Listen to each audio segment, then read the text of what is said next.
Bonjour et bienvenue. Installez-vous bien, je vais vous raconter la fameuse histoire d'amour de Marie-Claire, une Haïtienne et Juan, un Cubain. Il était une fois, dans le charmant village de La Havane, un jeune homme du nom de Juan. Juan était un artiste plein de talent, peintre de profession, et passionné par la beauté de sa ville natale. Chaque jour, il se promenait dans les rues colorées et photographiait les monuments emblématiques et les paysages pittoresques de La Havane. Mais une chose manquait à Juan pour compléter son bonheur, l'amour. Il rêvait secrètement de rencontrer une femme qui partagerait sa passion pour l'art, qui lui inspirerait des couleurs et des émotions nouvelles dans ses créations. Un beau jour, alors qu'il se trouvait devant le célèbre Christophe Colomb, statue imposante qui dominait le Malcon, Juan aperçut une jeune femme d'une beauté époustouflante. Elle avait la peau ébène, les cheveux noirs corbeaux et les yeux d'un brun profond. Elle avait une démarche assurée et une expression déterminée sur son visage. Intrigué par sa présence, Juan s'approcha timidement d'elle et lui adressa un sourire. Elle semblait l'ignorer complètement au début, mais finalement elle tourna la tête et le regarda dans les yeux intensément. Ses yeux brillaient d'une lueur inconnue et mystérieuse.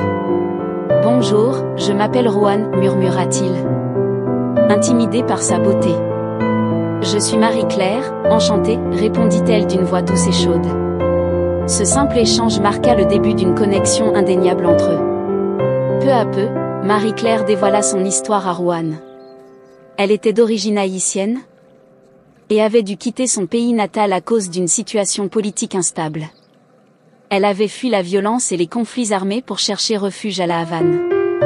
Mais loin de sa famille et de ses amis, elle se sentait souvent seule et perdue.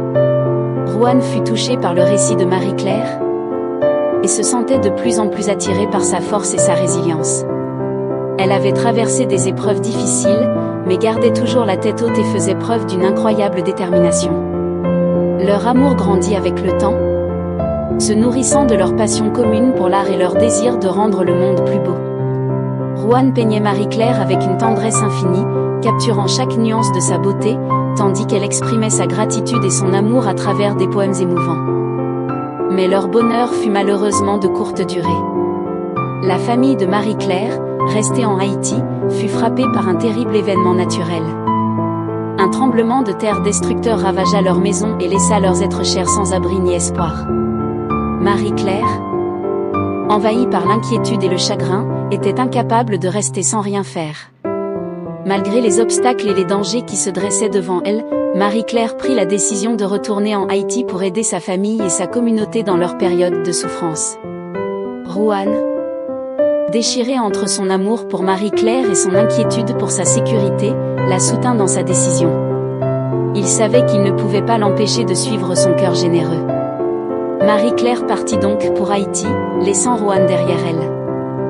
Il passa des jours et des nuits à observer les vagues se briser sur le Malcon, pensant à sa bien-aimée et priant pour son retour en sécurité. Des semaines plus tard, Juan reçut une lettre de Marie-Claire. Ses paroles étaient empreintes de douleur et d'espoir. Elle décrivait les horreurs qu'elle avait vécues, mais aussi la solidarité et la résilience de son peuple face à l'adversité. Elle exprimait sa gratitude envers Juan pour lui avoir donné la force de rester forte et d'aider ceux qui en avaient le plus besoin.